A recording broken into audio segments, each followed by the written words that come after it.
Bonjour, dans cette vidéo nous allons continuer avec la série de la formation d'utilisation du logiciel eManager. Nous allons commencer d'abord par lancer les logiciels en se servant de l'icône qui est sur le bureau. Nous patientons pendant que les logiciels fassent intervenir certaines interfaces. Ça c'est l'interface d'affichage ou de lancement. Après, nous sommes sur l'interface de connexion à la base de données. Nous allons utiliser la connexion existante. Nous avons parlé dans la vidéo précédente comment utiliser la connexion de la base de données. Alors, lorsqu'on prend la connexion existante, on nous dit la connexion est établie selon le schéma qui est donné. Et là maintenant, nous allons nous authentifier. On prend les mots de passe. Par défaut, c'est manager. Le nom de l'utilisateur, bien sûr. Le mot de passe, c'est toujours manager. Et là, on valide pour passer à l'interface de travail.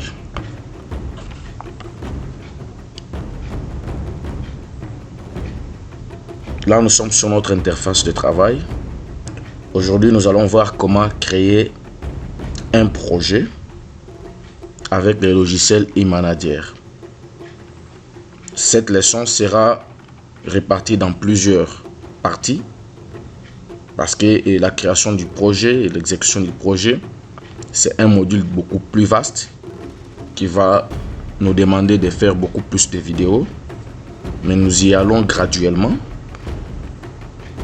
étape par étape, pour voir comment arriver à mettre en place un projet avec eManager.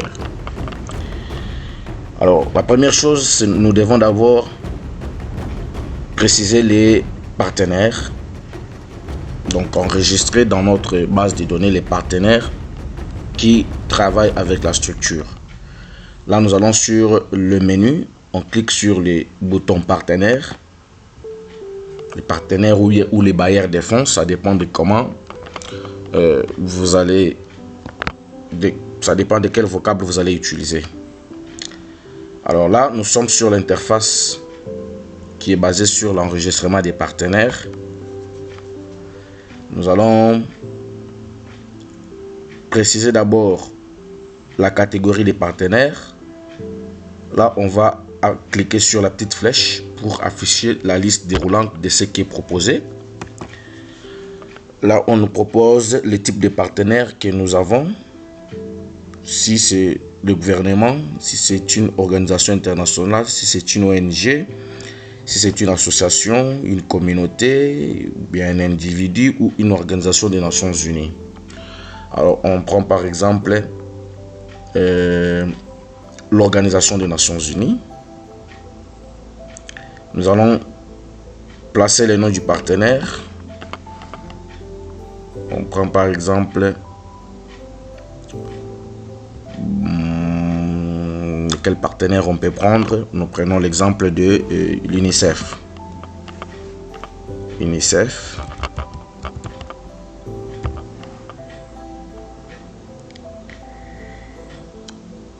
Après avoir précisé le nom du partenaire, on va préciser le numéro de téléphone de contact du partenaire. On va mettre quelque chose là-bas. Voilà, on ajoute le numéro. On va préciser aussi les noms mnémoniques, c'est-à-dire les noms codes par lesquels on peut retrouver, on peut différencier un partenaire d'un autre. On va prendre toujours UNICEF.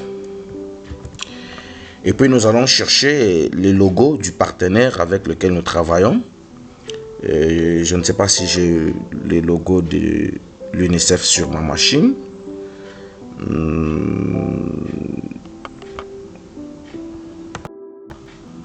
Oui, je pense que je dois avoir l'image de le logo de l'UNICEF. Alors, pour aller chercher les logos, nous allons cliquer sur le bouton parcourir.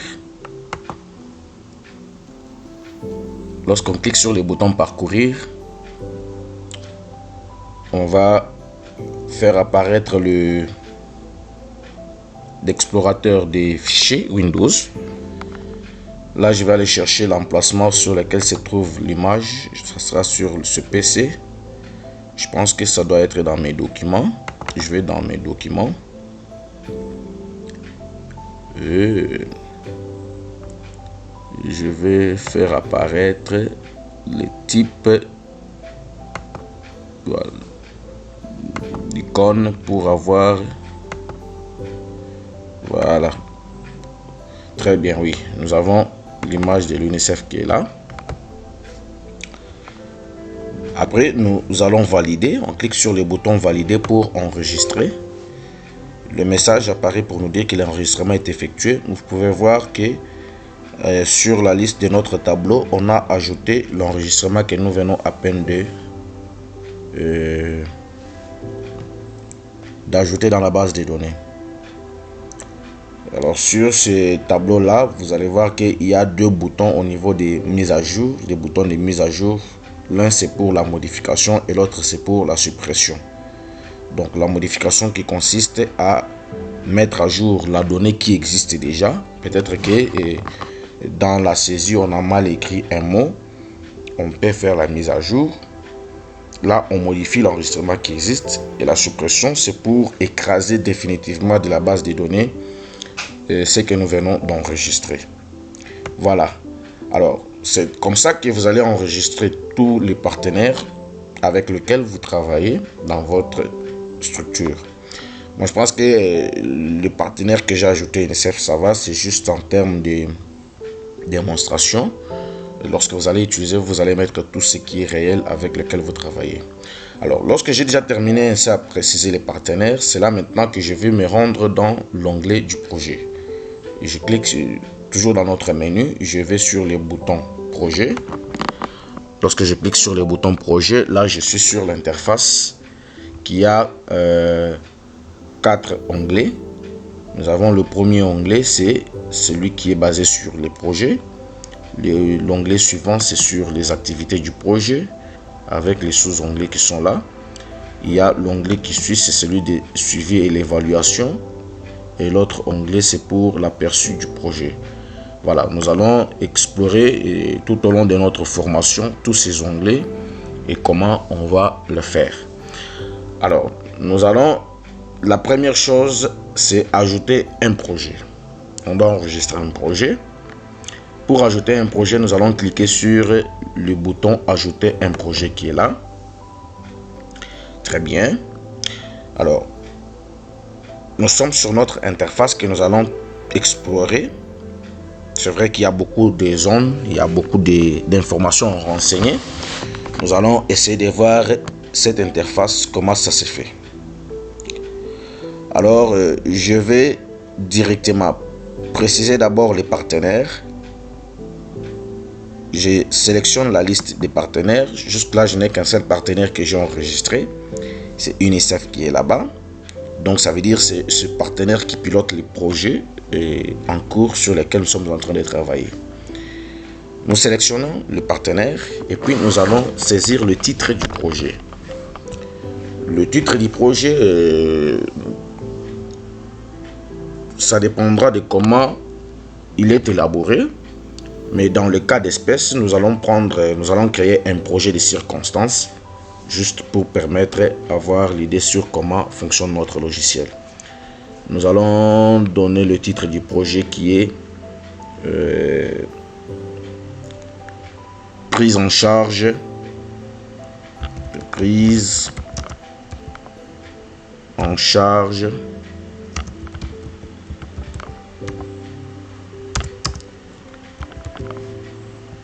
des jeunes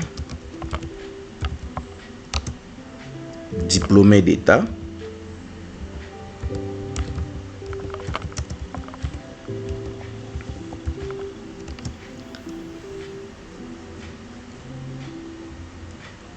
pour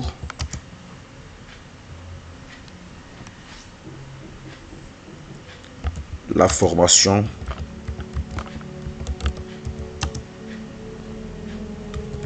en informatique.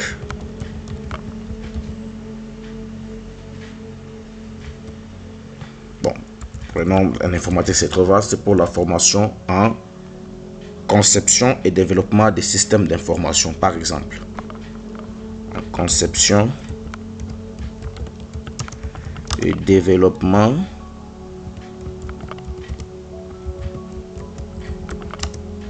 de solutions informatiques, par exemple. Ça, c'est bien. Solutions informatiques.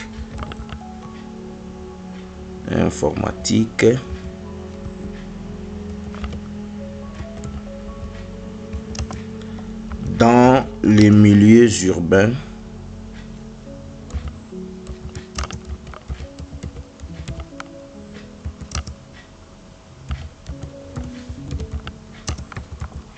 de la province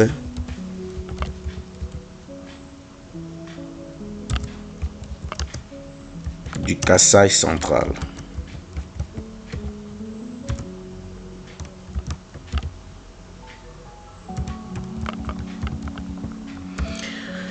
Voilà, c'est les projets des circonstances que nous venons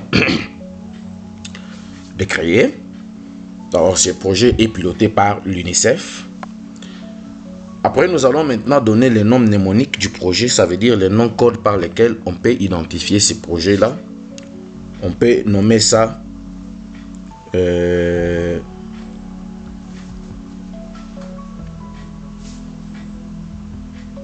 programme,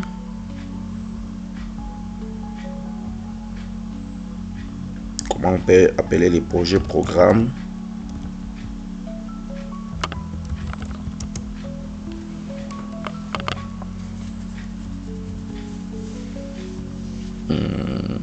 bon, ou bien on peut prendre les noms vraiment très courts. Vous allez m'excuser, je suis en train de créer des choses là juste pour vous montrer comment ça marche avec l'utilisateur, les logiciels. On peut utiliser quel est le nom qu'on peut prendre qui a vraiment trait à ce que nous avons donné comme sujet ou bien titre de notre projet. Alors on va prendre logiciel pro. Voilà, on prend ça. Logiciel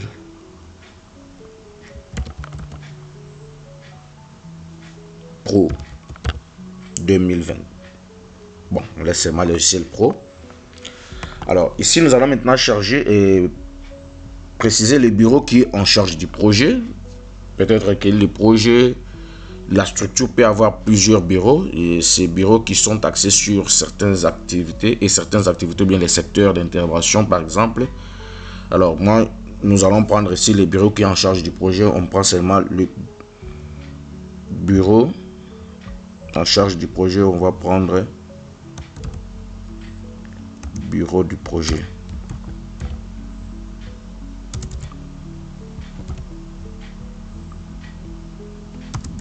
Bureau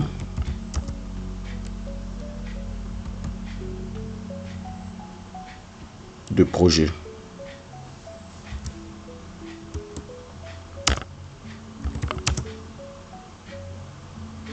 Ou bien bureau éduc, ou bien éduc comme éducation, bureau d'éducation, voilà. Je pense que ça doit être beaucoup plus instructif. Bureau d'éducation.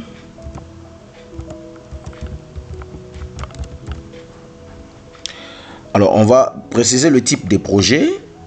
Au niveau du type de projet, on fait apparaître la liste déroulante. Là, on nous propose le type de projet sectoriel ou multisectoriel. Ça veut dire que les projets sectoriels, c'est un projet qui s'exécute sur un seul secteur, par exemple.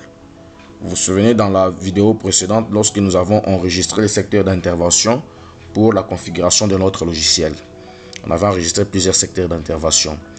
Alors, si c'est des projets multisectoriels, ça veut dire qu'il intervient dans plusieurs secteurs d'intervention. Alors, je vais prendre qu'il est sectoriel. Alors, il faut préciser les secteurs d'intervention dans lesquels interviennent ces projets. Je vais prendre éducation, qui est là. Très bien. Vous voyez, lorsque je clique là-bas pour faire apparaître tous les secteurs que nous avons enregistrés et j'ai choisi, directement, on l'ajoute au niveau de la liste des secteurs ici. Alors, nous allons préciser la durée du projet. On doit prendre dire que le projet a une durée par exemple de 8 mois ou bien d'une année. On met carrément le projet a une durée d'une année.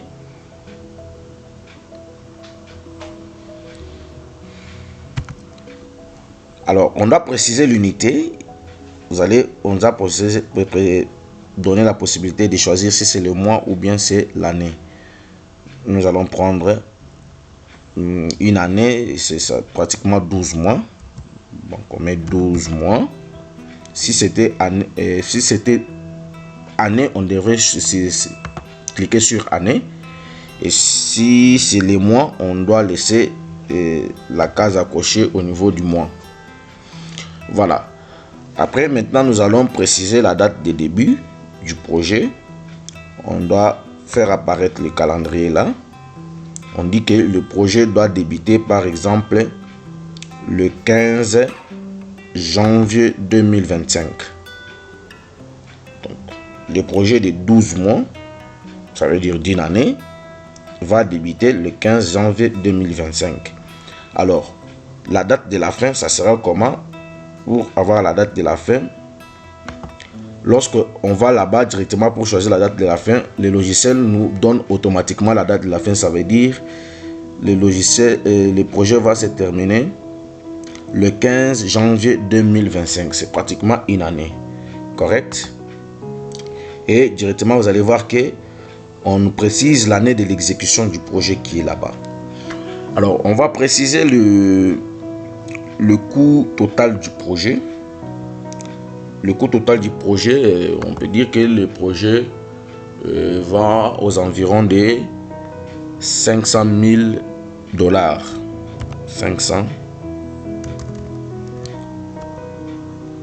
500 000 $ américains. Voilà. Vous voyez, lorsque nous sommes en train de saisir là-bas en bas, on est en train de reproduire le chiffre, donc le montant en lettres, en chiffres plutôt. Et puis nous allons préciser les coûts de transfert bancaire. Bon, c'est facultatif, mais il faut toujours les faire. Nous allons beaucoup plus parler au niveau des coûts de transfert bancaire lorsqu'on va attaquer la partie de budget pour voir comment élaborer les budgets du projet. Selon les bailleurs, souvent c'est les bailleurs qui fixent les coûts de transfert bancaire pour les projets. On peut prendre par exemple 1,5 $. Très bien. Alors nous allons préciser aussi le code du projet. Le code du projet, souvent c'est les bailleurs qui donnent. Soit on peut utiliser la méthode d'obtenir le code du projet par les logiciels. Le logiciel nous produit lui-même le code du projet. Alors, comme si nous n'avons pas le code du projet fourni par le bailleur, nous allons nous servir de ce que les logiciels nous proposent. Là, on va cliquer sur le bouton obtenir. Très bien, vous voyez que le logiciel nous a proposé un code automatique. Le code qui reprend d'abord le nom du partenaire UNICEF bar l'année 2025 bar 001, ça veut dire c'est le premier projet de l'année 2025 bar FDE. FDE c'est le nom de notre fondation Evaxon. Ok, maintenant on va aussi préciser le nombre de jours avant la date d'évaluation et de clôture du projet. C'est très important pour savoir le nombre de jours que nous allons, ça veut dire que le nombre de jours que nous allons préciser sera pris en charge par les logiciels pour nous fournir les messages d'alerte avant l'évaluation du projet. Alors nous allons prendre ici par exemple, avant l'évaluation du projet, nous voulons que cette évaluation se fasse, prenons par exemple 30 jours avant l'évaluation du projet. Voilà. Nous allons maintenant de l'autre côté sur l'interface où c'est écrit bénéficiaires. Ici, nous allons préciser qui sont les bénéficiaires directs du projet, le nombre de bénéficiaires directs du projet. Et ça veut dire qu'avant de mettre en place ces projets, il y a eu d'abord des enquêtes qui ont été effectuées dans les milieux urbains de la ville, de la province du Kasaï central. On sait déjà que nous avons identifié autant de jeunes diplômés qui doivent prendre part à cette formation de développement des solutions informatiques par exemple, les résultats de l'enquête nous ont fourni qu'il s'agit de 500 jeunes. Donc on doit prendre en charge les 500 jeunes qui sont dans tous les milieux urbains de la province du Kassai central. Je m'excuse. Alors dans ces 500 jeunes, il y a le nombre des hommes. Bon, carrément on ne doit pas parler des hommes ici parce que c'est jeunes diplômés ceux qui viennent avoir leur diplôme mais qui n'ont rien à faire et qui sont recyclés pour cette formation là. On va au niveau des femmes, de rien, on va préciser parmi ces jeunes diplômés là, il y a combien de filles. On peut prendre par exemple 200 filles. Et les garçons, on prend 300 garçons. Alors, on peut préciser aussi les coûts unitaires par bénéficiaire, c'est facultatif. Mais pour le moment, je crois que ce n'est pas important. Alors, nous allons maintenant préciser le logo du projet. C'est aussi facultatif. Si le projet a un logo, comme c'est UNICEF qui finance les projets, souvent il y a toujours des logos qu'on crée en rapport avec les projets. S'il y en avait, on devrait cliquer sur les boutons de parcours du projet ici. Là, on choisit le logo du projet. Mais pour le moment, on n'a pas un logo de projet. Bon, ou bien on peut faire quelque chose de... Je peux choisir un logo. Dans mes documents là-bas, je peux aller choisir un logo. Sur le bureau, dans le dossier qui est là.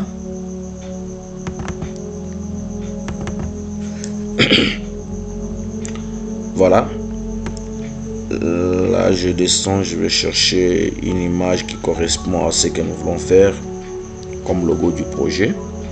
J'insiste, c'est facultatif, hein?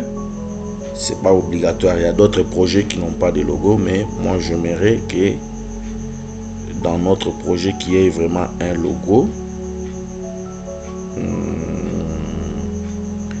Il y avait une image quelque part là qui me semblait quand même bonne.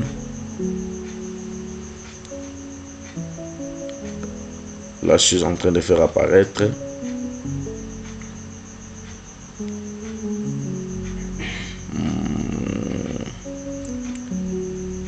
Bon, comme c'est la formation sur des solutions informatiques, on peut prendre une image qui cadre.